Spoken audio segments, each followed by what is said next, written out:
here's a hard truth. If your gamified e-learning doesn't make any real-world difference, you're wasting your time. It might look great, it might even be fun, but if it doesn't change anything, you might as well sit your learners in front of Die Hard because you'll get the same result. They're entertained, but nothing changes afterwards. Every week, I see beautiful e-learning programs that people are clearly putting a lot of time into, but you can tell that all that effort won't actually improve learning outcomes. This happens because people make a beautiful training game, but it's the wrong game for their content. And with the wrong game, you teach the wrong thing or nothing at all. And one of the best ways to avoid this trap is to ask yourself, in what context will the learner use this skill? I know it's obvious, but if you nail this, the right training game designs itself. And to demonstrate, today I'm going to make two versions of the same cooking game about how to make smoothies, but for totally different contexts, and you'll see how different these two e-learning games end up being. And if you're an e-learning designer who's struggling to engage learners, you can book a free call at the link below, and we can talk about what your challenges are and see if we can help you solve them. Now let's dive in.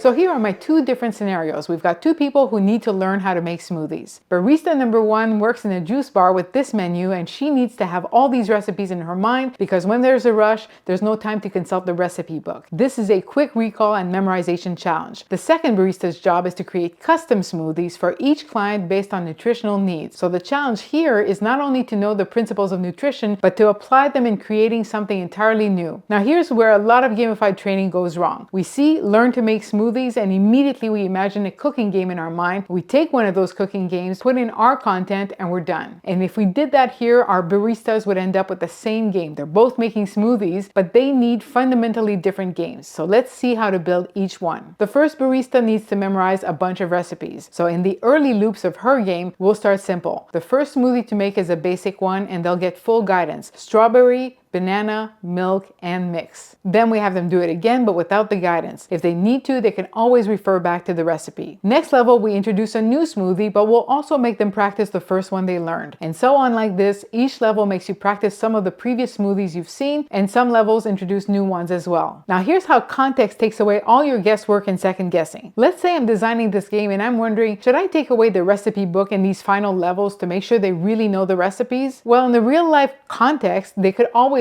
consult the recipes if they need to, so I'll let them keep that possibility here too. But the reason why we don't want them to rely heavily on the book in real life is that it takes too long and customers don't like it. So here's what we're gonna do. In these final levels, they'll still have the recipes, but they'll be given so little time to make all the smoothies they need that if they consult the recipe on more than one or two smoothies, it'll be impossible to get everything done in time. So by the time they get here, they need to know the vast majority of the recipes by heart. So that's the end goal, fast recall, which means that in my middle levels, they need to practice speed as well as memorization so that they're ready when they get to these hard ones. So some of these practice levels won't introduce new smoothies or combos. I'll just make them practice getting faster at what they've already learned. Speed and accuracy are what matters most in this first context, so that's what we're emphasizing in this game. Now let's look at how the second one is totally different. This barista needs to create smoothies based on individual preferences and nutritional needs. The goal here is to pick a combination of ingredients that'll get all the macros, protein, fat, and carb